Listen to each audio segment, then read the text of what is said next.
The queen's shining throne and bed had been carved from the wood of the hulupu tree. Inanna placed the crown of the steppe, the shugura, on her head. Her beauty was wondrous to behold. She said, I, the Queen of Heaven, shall visit the God of Wisdom. I shall go to the Abzu, the sacred place in Eridu. I shall honor Enki, the God of Wisdom, there. I shall utter a prayer to Enki at the deep, sweet waters. Inanna set out by herself to honor the one who knows the me, the holy laws of heaven and earth. Enki received Inanna as an equal.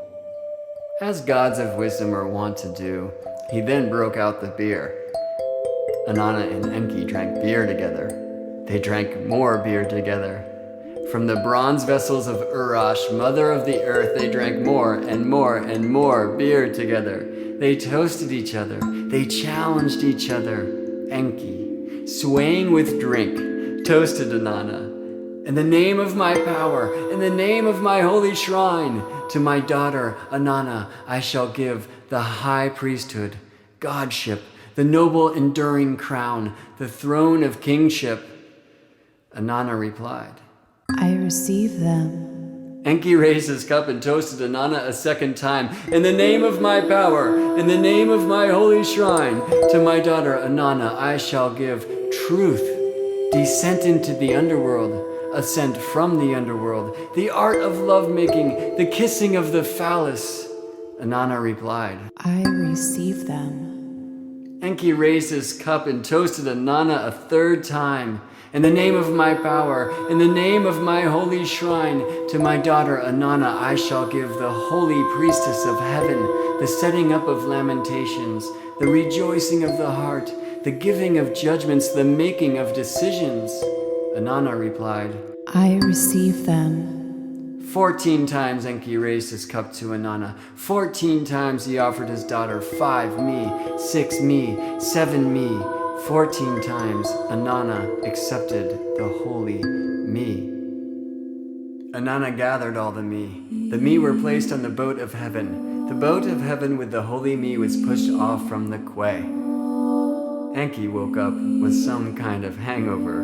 Looking around Eridu, distressed, he called his servant, his sukul Isimud, to his side. My king Enki, I stand to serve you. The high priesthood, godship, the noble enduring crown, where are they? My king has given them to his daughter. The art of the hero, the art of power, treachery, deceit, where are they?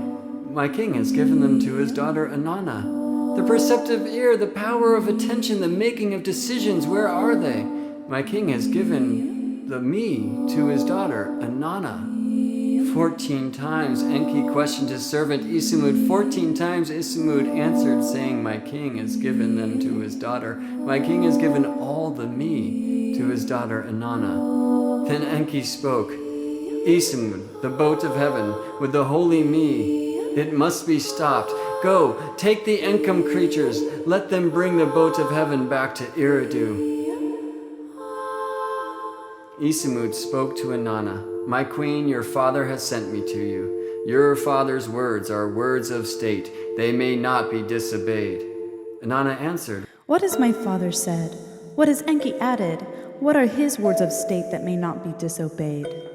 Isimud spoke, my king has said, let Inanna proceed to Uruk. Bring the boat of heaven with the holy me back to Eridu. Inanna cried, My father has changed his word to me. He's violated his pledge, broken his promise.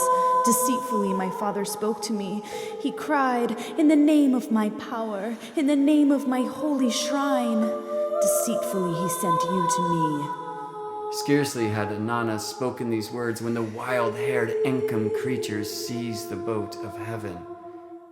Inanna called to her servant Ninchabar, saying, Come, Ninchabar, once you were queen of the east. Now you are the faithful servant of the holy shrine of Uruk.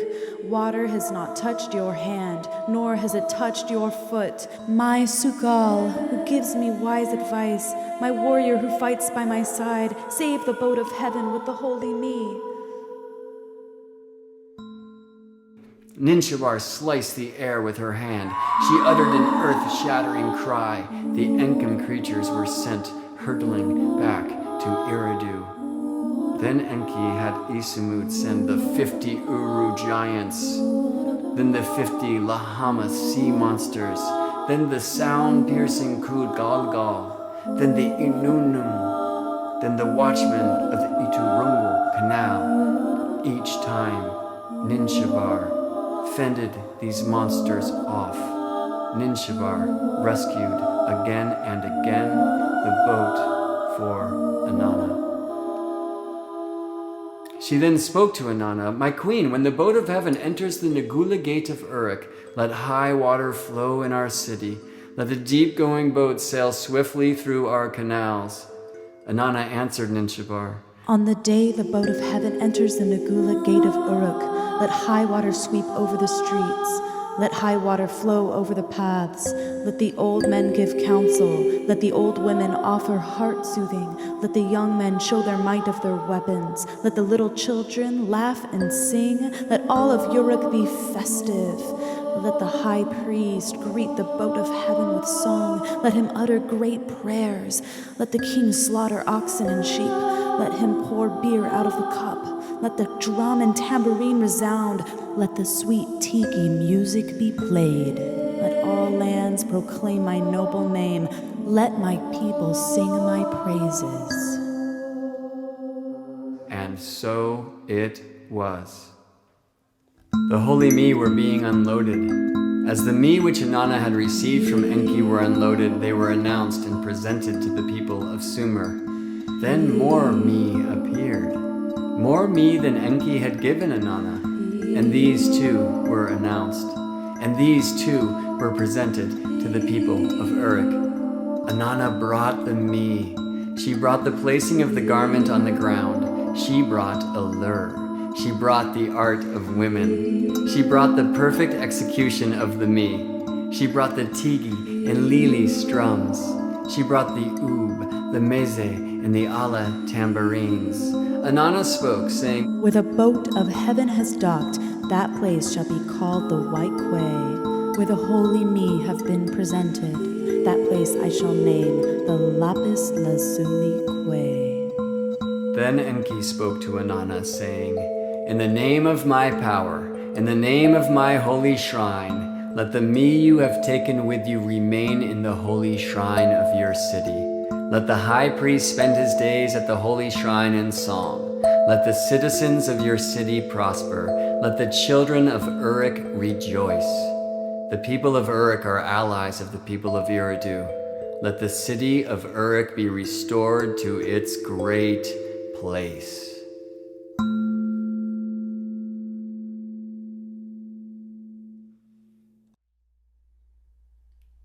Salutations from space. This is Gemini Brett, astrolonaut of More Than Astrology, and celestial navigator of the Starry Telling podcast.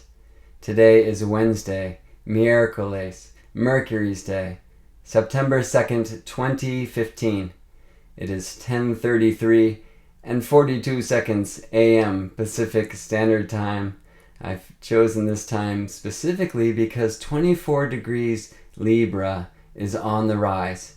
And this is the zone of the zodiac that currently holds the bright and beautiful blue star Spica, a goddess star, a magical star, the shaft of wheat held by the celestial priestess. So Libra on the rise and a Taurus moon. This is all Venus, and we're here to talk about Venus today. I'm coming to you from West Seattle, and this is a symbol for Venus. And black, you know, is the color of the yin, of the feminine. So we're going to get into yin and yang throughout the course of this 13th flower journey. But of course, the goddess loves color too. So Sgt. Pepper Peru pants and art on the walls. And wouldn't it be wise to hear some music to assist this journey? So we'll go and find one of our favorite co-collaborators, Masaru Higasa, who you can find at masaruhigasa.com. Go to his music page. I think Ututu, which is a wonderful support for a journey.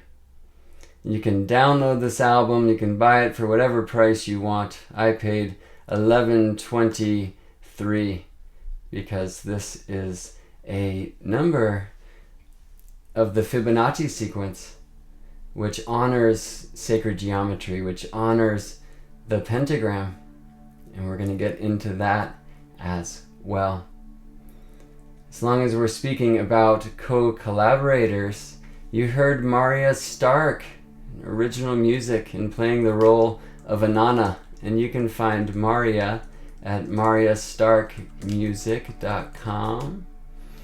And you also saw animations from Subliminal Phoenix, or Elijah Parker, who you can find in many places, but I suggest onedoorland.com to find Elijah and Water Drops and Eric Nez and Entheo and so many wonderful collaborators who will also be supporting this 13th flower journey. You will also find Heaven's Tea at wonderland.com and the great Tea Monk Po. And good heavens, it's time for some tea. Well, I've picked out a heavenly few from the planetary teacups created for me by my dear friend Boo. I'll drink from Venus, the circle of spirit over the cross of matter. For you, too, the moon, the crescent of consciousness. Earth, the cross of matter within the circle of spirit. And for spirit, the sun, the circle within the circle. Spirit within spirit, perhaps source itself. And we're going to be diving deep into the mysteries of the planetary glyphs as we further along in this 13th flower journey together. But for now, a cup of puer.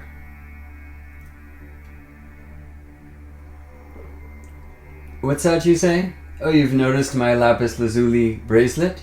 And you're wondering about that lapis lazuli quay that we heard about here in chapter 2? That reading was from this book, Inanna, Queen of Heaven and Earth, translations of the Sumerian tablets by Wolkstein and Kramer. And it was a bit of a loose reading with some improvisation. I had to trim a bunch for the sake of brevity. There are pages and pages of the me, these holy laws of heaven and earth given to Inanna by Enki. So you'll have to pick up this book to read them all. This book is incredible. It also talks about how these tablets came to us and the story of their translations. The tablets of Inanna coming from the land of Sumer, or modern-day Iraq, where Inanna was the name for Venus. This is an image of Inanna from a Sumerian tablet with her faithful Sukal Ninshabar, the old queen of the East. There have been many names and images of the goddess throughout history, old and new. Inanna to the Sumerians, in Babylon she was Ishtar. In the land of Kemet, that we call Egypt, Isis or Hathor are some of many examples. To the Greeks, she was Aphrodite. In Rome, they called Venus, Venus. In India, Lakshmi is an example, or Shakti, that encompasses all, the divine feminine energy. Venus. So I'm going to read to you from some of my favorite astrology books, Visions of Venus. And in fact, what I'm going to do is splice in here an excerpt from a presentation I gave by that name, Visions of Venus, at Sutra Yoga in Seattle in May of 2014 as part of a 12-month series in which I honored a different astrological sign and planet each month.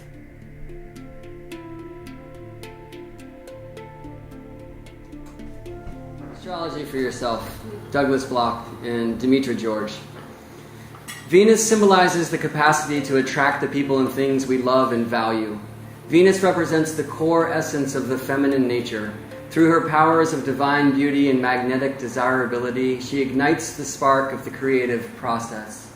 She is the wellspring of the feminine vital force, which begets and renews life. Venus was known to the Greeks as Aphrodite, goddess of love and beauty. In her earlier Asiatic origins, she was also worshipped as a nature goddess and primal mother of all ongoing creation. As the embodiment of grace, harmony, and loveliness, Venus cultivates beauty through the arts and social graces. She endows a natural elegance and refined aesthetic sense. In Venus's world, beauty of form and harmony of living heal and uplift the human soul. A Handbook for the Humanistic Astrologer by Michael Meyer. Traditional meaning is harmony, art, beauty, and affection, the ability to attract others and maintain relationships. But the humanistic meaning, the centripetal force active within experience, all attempt to reach the center and partake in communion with oneself and others. Aesthetics and the establishment of a pattern of appreciation and a set of values and ideals. The expression of internal experiences. The classic, I know you all have this one. Jane Rudyard. This guy is amazing though, if you want to learn more about astrology and have patience and love great writing, check him out. That which goes out from the psyche as Mars returns to it as Venus. Venus is the effect experienced as a result of the way in which the outer world reacts to our Martian outgoing. The Martian impulse returns home filled with experience, probably with bruises, and possibly with wisdom. Venus is the end of the experience, and what we have gathered as a result of it. Thus, it is the purveyor of consciousness, of knowledge, and wisdom to the ego. It is symbolized by bees because bees bring back to the hive the honey gathered from the flowers, which are also the last product of the plant. The soul of relationship is love. Mars love is the love that is desire, self-projection, brute force towards self-reproduction in and through others, but with no regard for the others. Venus love is the love that is wise, the love that arises from true interchange, from altruistic companionship, love wisdom. The Inner Sky by Stephen Forrest. If the sun is king and moon is queen, then the princess of the heavens must surely be Venus. Her light is dim compared to them, but she outshines everything else in the sky. She is the most exquisite jewel in the celestial storehouse. If you find yourself touched by the poetry of these words, then you are also touching the part of yourself that astrologers call Venus. She is the goddess of beauty, balance, harmony, equilibrium. These are the keys to the Venus vibration. She may lead us to create harmony between colors, shapes, and sounds, or to respond to a harmony that is already there. Venus gives birth to our aesthetic perceptions. It is she who puts the tear in our eye as we watch the sun set over that snowy field. Jungian Symbolism in Astrology by Alice Howell. Venus rules what Jung called Eros, the feminine capacity in both men and women to be affectionate and to reach out to others in a human and loving way as well as in an erotic manner. We have to distinguish between Venus in a man's and a woman's chart. Venus in a man's chart will show his ideal of the feminine and will be close to what Jung termed the anima in a man's psyche. It will show his capacity for social relationship and his capacity to express the non-rational side of his nature, his moods, and his vulnerability. Venus in a woman's chart will show her capacity to relate to her own femininity and express it. The positive side of Venus is truly lovely and has to do with youth, beauty, maidenhood, vulnerability, and natural innocence. The glyph of Venus is the circle of spirit over the cross of matter. A constant reminder that spirit is amidst us in the cosmic order, harmony, and beauty of this world, and our aesthetic capacities to appreciate these and to participate in them. He who does not join the dance mistakes the occasion, says the Gospel of John. Dance is ruled by Venus. And in the Shamanic Astrology Handbook by Daniel Giamario and Kaylin Castell. Apparently now available in a Kindle version. If you want to learn more about Shamanic Astrology, check it out. You can get this for $10 on Amazon. Venus on a woman's chart represents what version of the feminine principle she is working on in the current life. A woman's Venus answers Freud's famous question, what does woman want? In Shamanic Astrology, there are 12 different answers depending on what Venus position the woman has. Taurus, for example, is associated with the lover. Her intent is to bring spirit fully into the physical and experience the deepest intimacy on the basis of friendship and trust. She wants to be fully honored, loved, and savored as a master of intimacy, where lovemaking is an art form. Venus on a man's chart represents what qualities of the feminine principle he is most attracted to. Similar to Jung's anima, Venus is associated with the magical feminine. These are the qualities of the feminine the man must develop within himself in order to get the sacred marriage, which for a man is when he walks with the qualities of his inner woman on his arm at all times, regardless of whom he is with, or whether he is with anyone at all.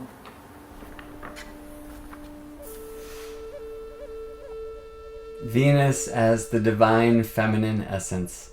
And this is for women and men alike. Now, I'll be interviewing Daniel Giamario, the founder of the Shamanic Astrology paradigm, next week to discuss the sacred marriage process. That will come through as chapter 4 of this 13th flower journey, or maybe chapter 3.5, or chapter 5. Regardless, I will later also be interviewing Kaylin Castell, who's the co-founder of the Shamanic Astrology Mystery School and the co-writer of the Shamanic Astrology Handbook. From that handbook, we find these short descriptions of the 12 facets of the feminine diamond as defined by where Venus is located in a chart by astrological sign. Now there's much further investigations of each sign and Venus in each sign in the handbook, and I highly recommend you sign up for the online offering, the Archetypes course at shamanicastrology.com. But for women, does this short description describe the divine feminine essence that is breathing through you in this lifetime, as it aligns to where Venus was by sign in your birth chart? For men, does this describe what you are attracted to? If you don't know where Venus was at the time of your birth, you can find a free chart generator at my website, which is www.morethan.astrology.com.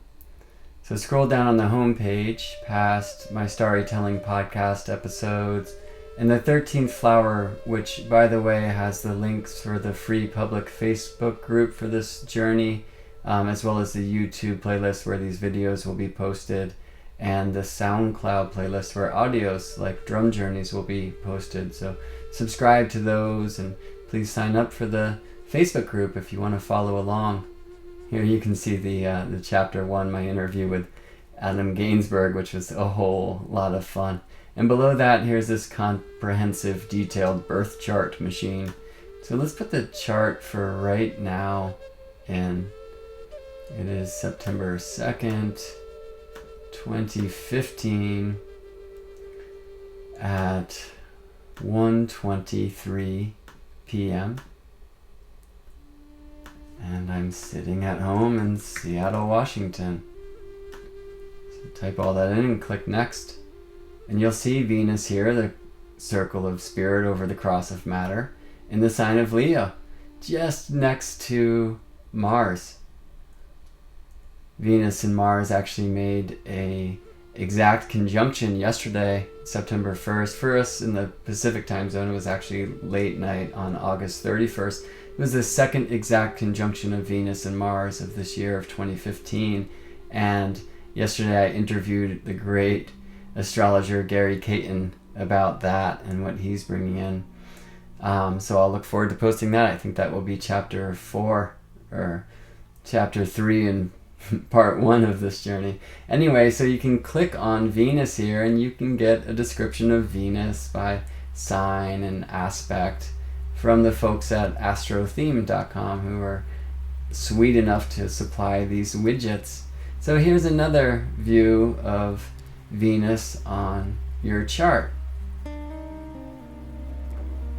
So those aspects or geometric relationships between Venus and other planets on your chart are absolutely significant in this investigation of your divine feminine essence, whether you're a female or a male.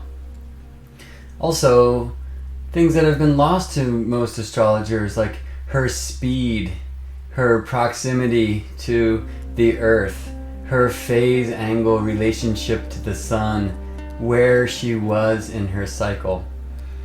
But for now, we're going to focus on this archetype of Venus by sign, and also which cycle of Venus's, which cyanotic cycle you were born into. So we can move to this next chart, which was created by Kaylin Castell. And what you want to do here is look to the date before your birthday. For example, I was born October 25th, 1975. So I'm looking here at September 3rd, 1975, and it's Leo. And right now is September 2nd, 2015. So we're going to look here at August 22nd, 2015, also Leo. And what this means is that I'm currently in a Venus cyanotic return cycle. So I will be explaining that. That's in fact why I've devoted myself to the goddess at this time, to bring forth these 13 flower journeys. So this Venus overtone, this is what we're seeing on this chart. It's in a sense the global goddesses investigation that you were born to participate with, right? So this takes us out of that frame of the film, that moment of your first breath, your celestial fingerprint, your song, your birth chart, and shows us what was happening on a more tribal level or global level even. So for example, in my own chart, I have Venus in Virgo, right? The priestess dedicated to the sacred work. And yes, I have found myself attracted to that. And that, however, is in service to this global quest for the Leo goddess, the lioness, that we will be honoring so much in the course of this Leo-Venus cyanotic cycle that began in August of this year, last month. Now, as long as we are honoring the feminine, let us also honor the masculine, because they are never meant to be separated. So here's some one-liners from Shamanic Astrology about Mars in the various astrological archetypes. How does this align to your own expression of the sacred masculine energy? For men, is this the masculine energy that lives in you now? For women, do you find yourself attracted to this archetype? And if so, you see this is to establish mirrors to reflect your inner other, your inner masculine, so you can connect to the sacred marriage practice. And you know, sometimes the broken mirror is the best reflector, so we'll have to honor the shadow expressions of all of these archetypes available to the feminine and to the masculine energies. But before we do, let us speak about the feminine and the masculine. Now, a beautiful way to enter this is through an observation of the planetary glyphs. The glyphs traditionally are created of only 3 symbols: the circle of spirit, the crescent of consciousness or soul, and the cross of matter. And they say so much about the planetary energies, and so much about the yin and the yang. Many expressions of yin and yang astrologically over time have been seen as moon as yin and sun as yang, the lunar and the solar energies, or the night and the day. But this is also available in our quest through Venus and Mars. Venus as the yin and Mars as the yang. And so we're not talking about men are from Mars and women are from Venus, right? And we all have feminine and masculine energies. What we're talking about here is that Mars is a representation of your masculine energy, and Venus a representation of your feminine energy. And this is a very interesting study, of course, the yin and the yang. I'll be asking in all of my interviews, what are they? Right? And you'll hear many, many different answers. And it's important for us to honor all of those answers, because this is an endless question. One of the great questions that can only be answered by better questions. This is the way that I break it down. The feminine is the inhale, the masculine is the exhale. You cannot do one without the other. So we hear these kind of spiritual strategies in these days that I feel like are, in a sense, not serving this expression of yin and yang, or their balance. Inhale, calm. Exhale, stress. Really? I mean, trees inhale or exhale. Do we really want to feed them with our stress? Inhale love, exhale hate. Even worse. How about inhale love and exhale gratitude? Or inhale peace, exhale peace, repeat. I love this one. Inhale the good shit, exhale the bullshit. Really? If Venus and the feminine truly is the inhale, and Mars is the masculine, is the exhale, does this serve the balance between the two? Venus and Mars? And what are our images of them? How do we connect the feminine and masculine energies? Okay, who is the rose and who is the thorn? Of course we know in our minds, in our higher selves, that both are both. But if you had to pick one, would you give the feminine to the rose or the masculine? Hand on heart now. And what about to the thorn? Alright, I think most of us just said Venus and the feminine is the rose and Mars, the masculine, is the thorn. Of course, these are both parts of the rose. So flower, Venus, thorn, Mars. Ouch. What about this? Here's another pop quiz. Love and war. Which one is the feminine and which one is the masculine? Hand on heart now. Maybe this rose is giving it away. I think most of us would say that the feminine energy is about love and the masculine energy is about war. I mean, we see this in Venus and Mars. She was the goddess of love. He was the god of war. And I feel that those expressions, that this pop quiz can reveal to us so much of why we are experiencing this felt battle between the yin and the yang energies now. This sword fight. And by the way, the yin traditionally is the dark fish of the yin yang. So it's Mars in this picture, or the masculine in this picture, who's so sad about this thing. Steaming about this thing. Right? So the symbols that traditionally are used to create the glyphs, the circle of spirit, the crescent of consciousness, the cross of matter. Where the heck is this arrow in this mix? This weapon of war, this arrow, this blade, or this phallus in this image that we use for the Mars glyph in this day and age, I believe this is contributing to the imbalance. You know, this was not always the glyph for Mars. He used to be that. The cross of matter over the circle of spirit. Of course, the polar opposite of the feminine, Venus, the circle of spirit over the cross of matter. And just meditating on that alone, masculine energy as matter over spirit and feminine energy as spirit over matter, can open so many intuitive doors of wisdom into this investigation of yin and yang, of Venus and Mars, of feminine and masculine. Our fellow Mercury, by the way, is the only one with all three. Like Venus, the circle of spirit over the cross of matter, but all under the crescent of consciousness, which says so much about Mercury's role in this divine game. And we can find more here.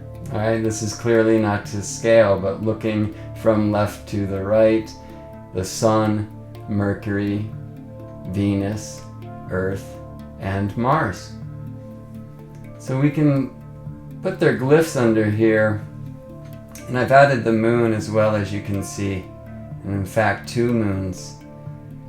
The sun on the bottom, the circle of spirit, within the circle of spirit, perhaps source itself, Mercury, Venus, Earth, the cross of matter within the circle of spirit.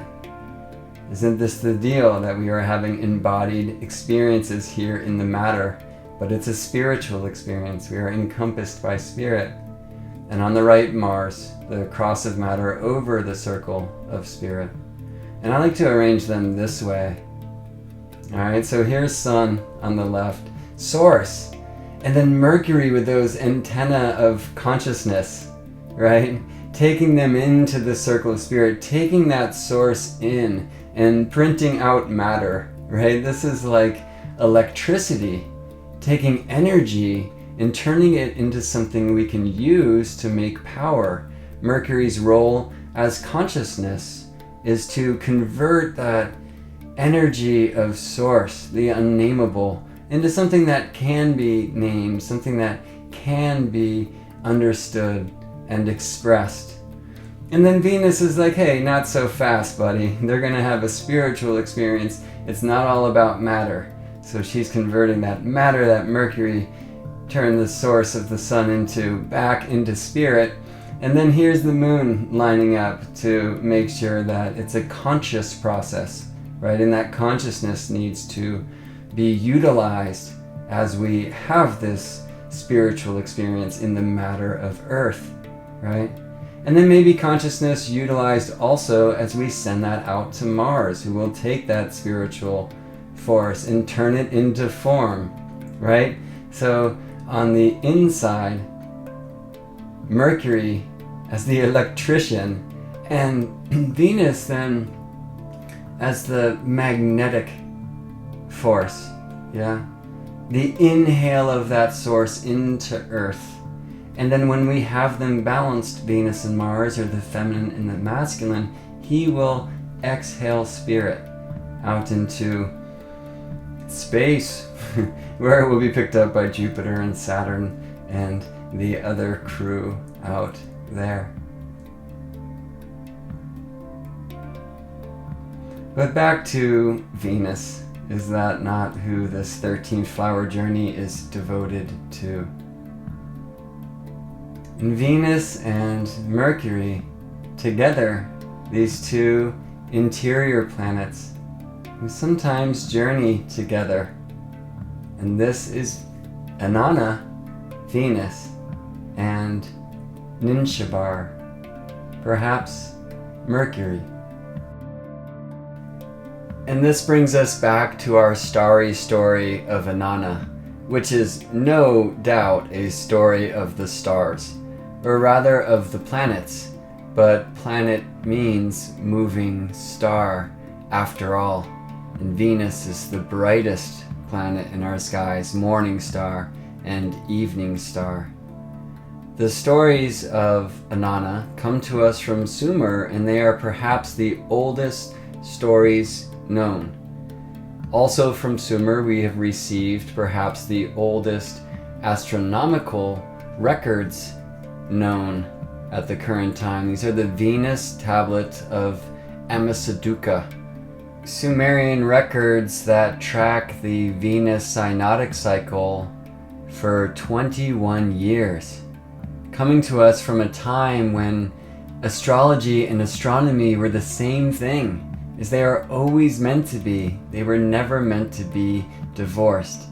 And the stories of Inanna track the Venus synodic cycle as well. So let's get back into the story. We began with Inanna moving the Hulupu tree, the single tree, from the banks of the Euphrates to her home in Uruk, chasing out the Abzu bird that had made its home with its young in the branches of the tree, the serpent that had nested in the roots, the dark maid Lilitu from the trunk, with the help of the valiant warrior Gilgamesh, who carved for Inanna from the trunk of the tree her shining throne and bed. She was ready to become queen of heaven and earth. And then she set sail for the Abzu to seek counsel with the god of wisdom, Enki, who in his wisdom got drunk and gave to Inanna the me, the holy laws of heaven and earth. Now remember that Inanna sailed to the Abzu alone, but came back with Ninshabar, who helped her fend off those many monsters sent by Enki trying to take the me back, until they arrived safely to the white quay of Uruk, and then received Enki's blessing. So who is Ninshabar in this starry story? If Inanna is Venus, it would seem that Ninshabar is Mercury. Before we journey into the mysteries of the Hulupu tree and the Abzu, understand that Venus and Mercury do not always travel together in our visible skies. So it's entirely possible for Inanna Venus to come to the Abzu alone, but to leave with Ninshabar Mercury. Now the last time Mercury and Venus were visible in the sky, I was here. This was January of 2015, and this is El Caracol Observatory at Chichen Itza, in the Mayan lands of the Yucatan. Venus, in her last cycle, her last synodic cycle, the Capricorn synodic cycle, had recently returned from her underworld experience, where she moves over the course of a couple of months from the morning sky to the evening sky, and I'll be getting into that as we move further along in this journey. You can see Venus here very clearly on the left, and just below her you can barely see the light of Mercury. So Inanna and Ninshabar traveling together. Let's take a look at this on the chart. Now I know these things can look pretty confusing, and I recently uploaded a video to the 13th Flower YouTube playlist that is called What is a Venus Synodic Cycle? And a whole portion of that is devoted to demystifying these astrological charts. But I will give you the bullet points for now, all we need for this current discussion. This chart, okay, is a map of the planetary alignments at a time. And I'm looking at January 7th, 2015, just after sunset near Chichen Itza, Mexico, as close as my software allowed me to get. So this is an image of the planetary alignments. This is this, okay? It's our solar system. And even better, it's our solar system from a geocentric point of view, the way the planets are surrounding Earth at a time. Alright, so you see Jupiter and the moon together here. Here's Jupiter and the moon together. Saturn, Pluto and the sun together. Venus and Mercury so close. There's Saturn, Pluto and the sun, Venus and Mercury, Mars, Neptune, and Uranus. And here's Mars, Neptune, and Uranus. Okay, so this is this is this. Furthermore, when we look back to this geocentric image that the chart represents, we can see that the Earth is in the center. So let's hide this spaghetti, these lines, these aspects, these geometrical relationships between the planets behind the Earth. Even better yet, this view, because we are on Earth, and this view allows us to see that what is here on the left is the eastern horizon, okay? Up is up. On the right, the western horizon. Everything below, the rising sign in the east and the setting sign in the west, is the southern hemisphere sky. Okay, now the Earth is spinning in this direction, this map. So what we observe is the planets and the stars moving in this direction, rising in the east, setting in the west. Let's bring the horizon back into view here. And what I'm going to do is rewind this in time. And so when the sun is here, right, it's just about to rise. This is called diurnal motion. The spin of the Earth on its axis gives us the days, as we know, right? So as I move forward in time here, you'll see the sun rising, right? It's daytime, it peaks the top of the sky, and then over here, it sets. All right, so dig this. This is 6 p.m. Wednesday, Miércoles, Mercury's Day, January 7th, 2015, near Chichen Itza in Mexico. The sun has set, right? And this makes Mercury and Venus and Mars visible in the evening sky. This means they are evening stars. When planets are on this side of the sun, counterclockwise in the chart, they are evening stars. Sometimes visible, sometimes not if they're too close to the sun, which is basically within 15 degrees, maybe 10 degrees for Venus because she's so bright. Then they are under the beams, they're hidden in the glare of the sun. In the underworld, they cannot be seen. But the point I want to make here is that when planets are on this side, counterclockwise in the chart from the sun, they are evening stars. When they're on this side, like Saturn here, clockwise on the chart, they are morning stars, right? Because Saturn is going to rise before the sun does. So what we're going to do now is go back to 6 p.m. there, shortly after sunset. And I'm going to take away everything but the sun, Mercury, and Venus so we can watch them dance together. And they danced together for some time as we turned into this year, 2015. You can see the date move here. I'm going to cruise around by days. In fact, I'm going to go back in time first. Here we are in December. This is Mercury, very close to the sun, certainly unseen. Venus pretty close too.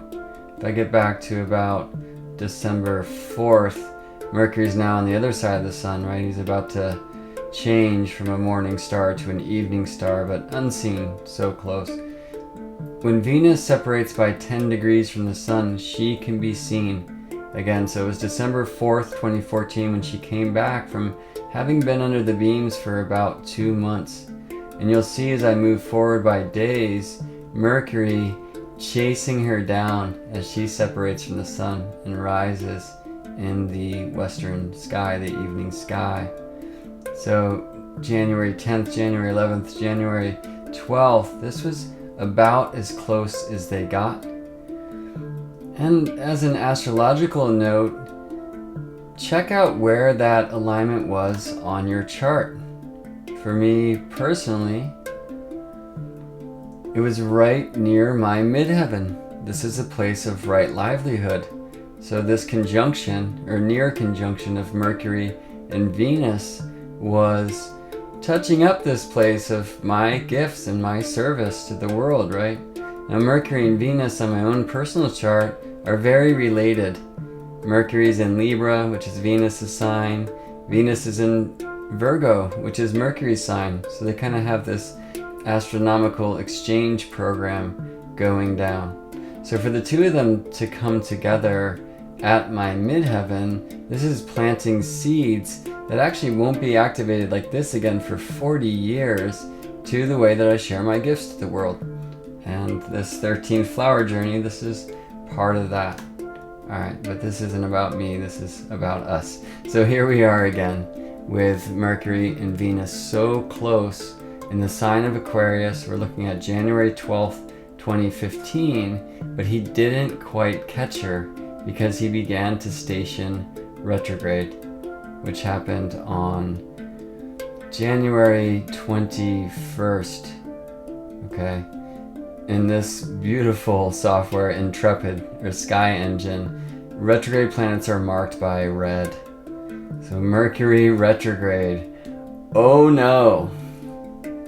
Well, we better demystify that thing really quickly because we've got a Mercury retrograde coming our way very soon.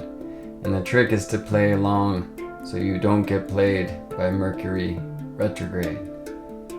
As far as spiritual practices to participate with so you don't get played by Mercury retrograde, if you're interested in that, you can check out the Don't Get Played by Mercury Retrograde movie on my website, morethan.astrology.com, under the Movies tab. But for now, let's demystify this thing astronomically speaking. Let's get astronomical. So here's January 7th, 2015. I'm gonna zoom in. And from Earth's view, look, you see how Mercury and Venus are aligned? Alright. And here's Jupiter down here, the gas giant guru. Now, retrograde planet is impossible to describe from a geocentric worldview. The ancients came up with all sorts of models about this that did not work, but heliocentrically, it's very easy to explain. Just like a car appears to move backwards when we are passing it on the highway, so do planets appear to move backwards as we pass them in space. In fact, Jupiter was retrograde at this time, January 7th, 2015. It went retrograde on December 8th, 2014, as Earth is beginning this pass of Jupiter. This is the middle of the Jupiter retrograde period when it's in opposition to the Sun. And then it was April 8th, 2015, I believe, when Jupiter went direct.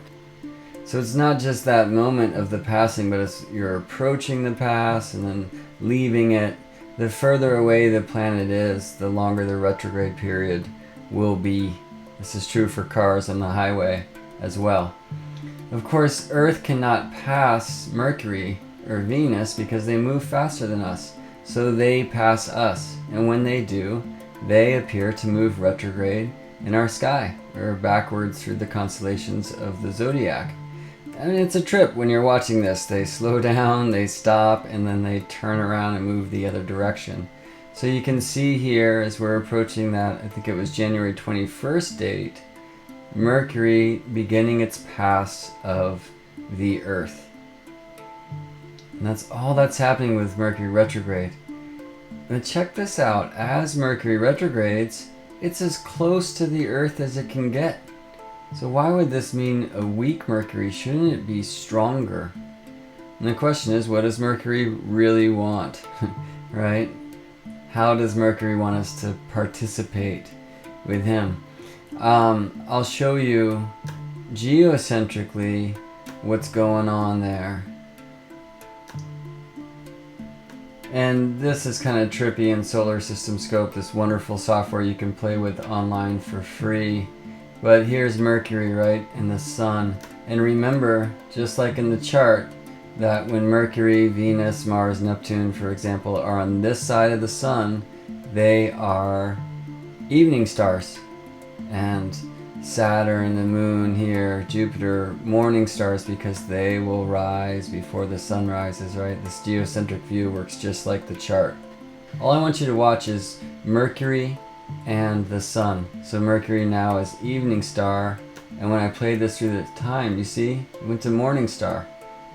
And then we'll go back through evening star, and then it'll retrograde under the beams, morning star, right? This is just this trip. And so here we are, August, September, retrograde coming up. I think September 17th is the date I want to say. But also, and more importantly perhaps for our 13th flower quest, I will go back to right now, September 2nd, 2015, and look at where Venus is. Alright, Venus is currently retrograde.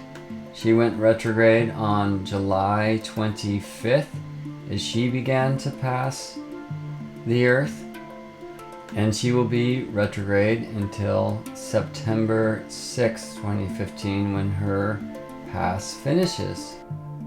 Between July 25th, when she stationed retrograde, and September 6th, when she'll station direct, is August 15th, her interior conjunction to Sun, which in many senses is when this current Leo-Venus synodic cycle began. But another way to look at it is at August 22nd, which was when Venus separated herself in her retrograde motion by 10 degrees from the Sun. And this brings about her heliacal rising, when she can just be seen before the sunrise takes her light from our view. And every day she will get higher and brighter from here moving forward. So let's take a look at this retrograde from a geocentric view now.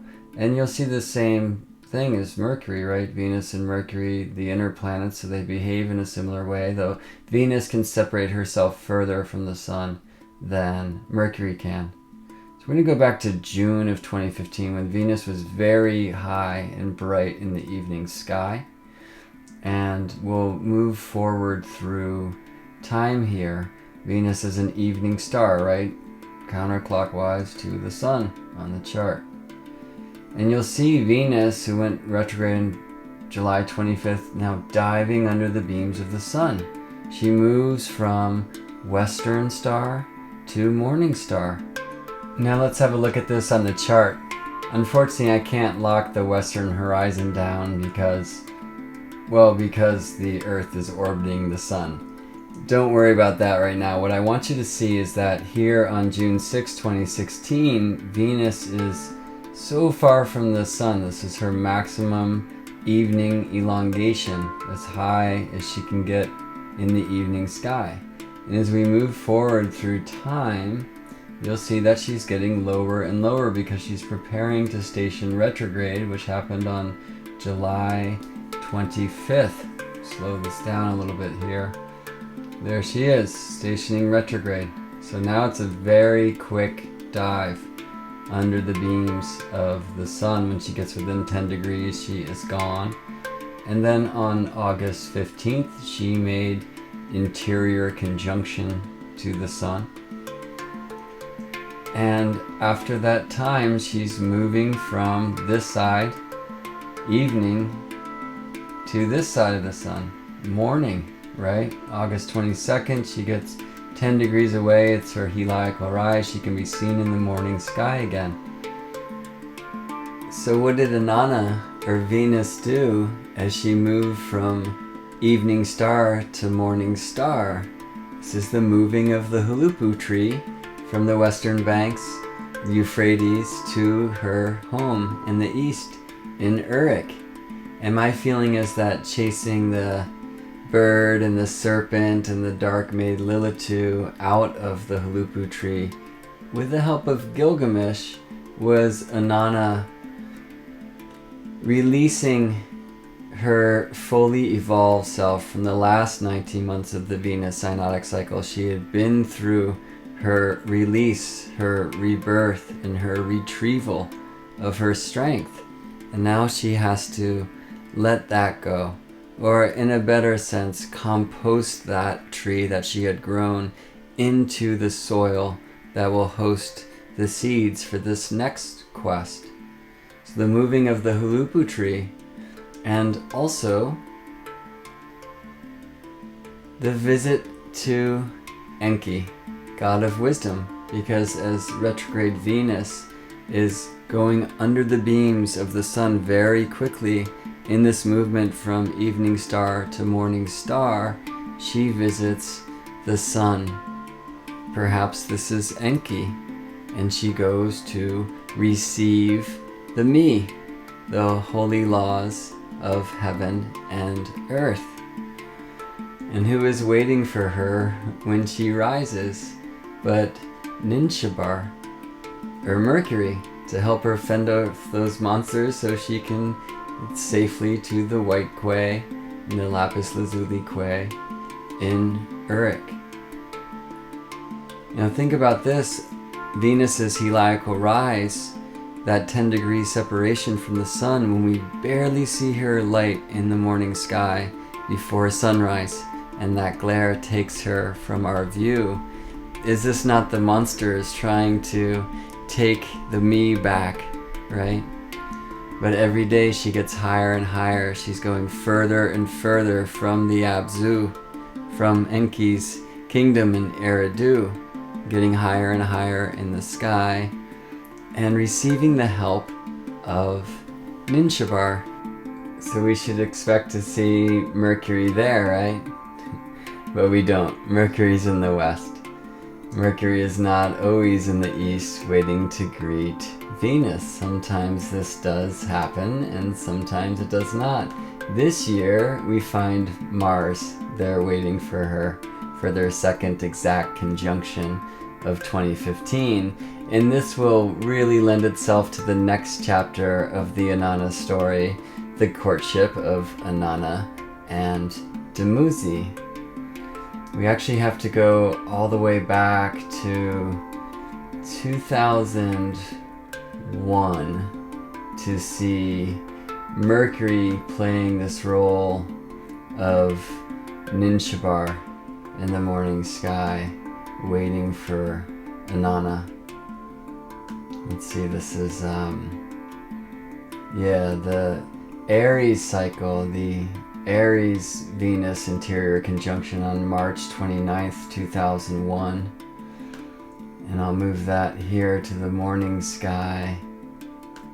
And so as Venus rises, Mercury is waiting for her. Ninshabar is waiting for Inanna, the Queen of the East, the old Queen of the East, whose feet have not touched the water, is how she's described in the story. So as I move through days here in 2001, there is Mercury meeting Inanna at the time of her heliacal rise to help her fend off the monsters, which might be this glare of the sun that takes Venus and Mercury from our view when it rises. The great Sukul, priestess of Inanna, Ninshabar, or Mercury, or Hermes Trismegistus, thrice great, Thoth, Tahuti. This is an image of Dali's Hermes. And this is Hermes' nice ass, you know. This is Hermes. Interestingly enough, this is above the Federal Reserve building, which, though it is in no way federal or a reserve, I find this to be some of the most interesting symbolism of the many mythological and astrological symbols available in our nation's capital. The caduceus staff, this is clearly Hermes, but Hermes, right, look at the breasts. Hermaphrodite, possibly Aphrodite, Venus, and Hermes, Mercury, had a night together, and their child was Hermaphrodite. Perhaps a true symbol of the balance of the yin and the yang, the one great miracle of the true work, the sacred marriage.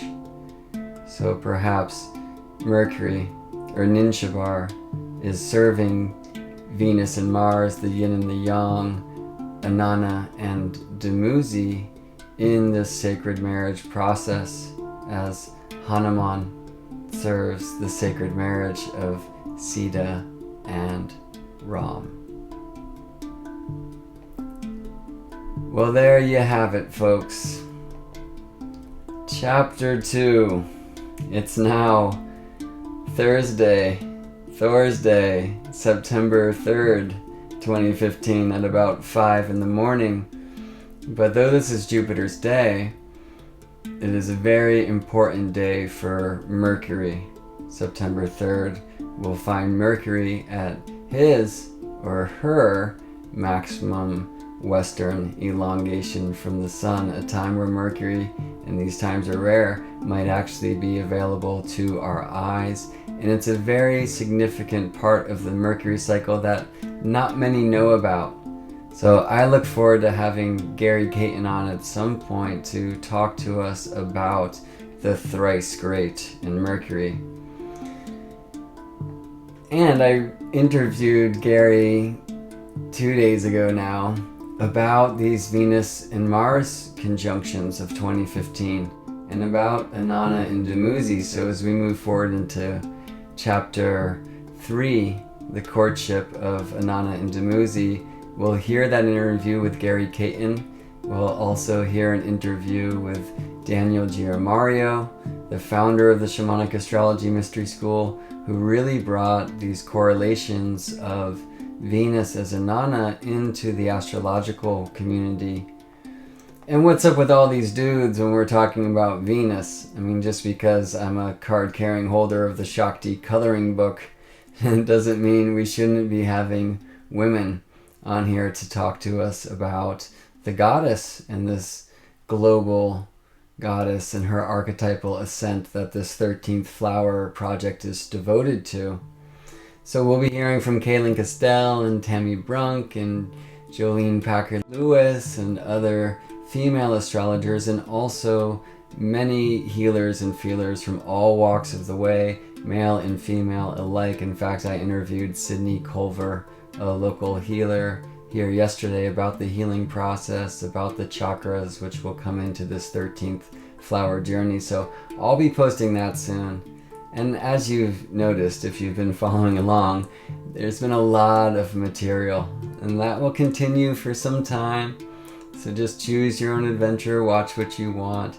It will slow down soon as we move forward into the descent phase of Venus and the descent of Inanna into the underworld. But that's also when it gets real.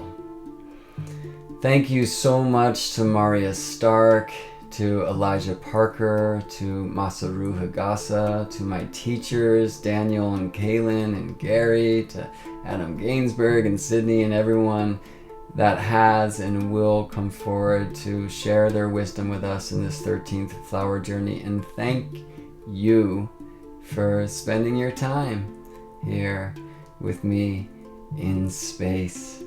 We're going to close this down with a beautiful new song from Marya Stark and end this thing with a whole bunch of love and planets.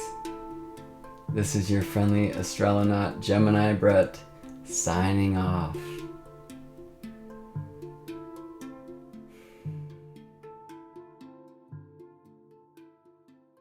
Yeah.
Tariki,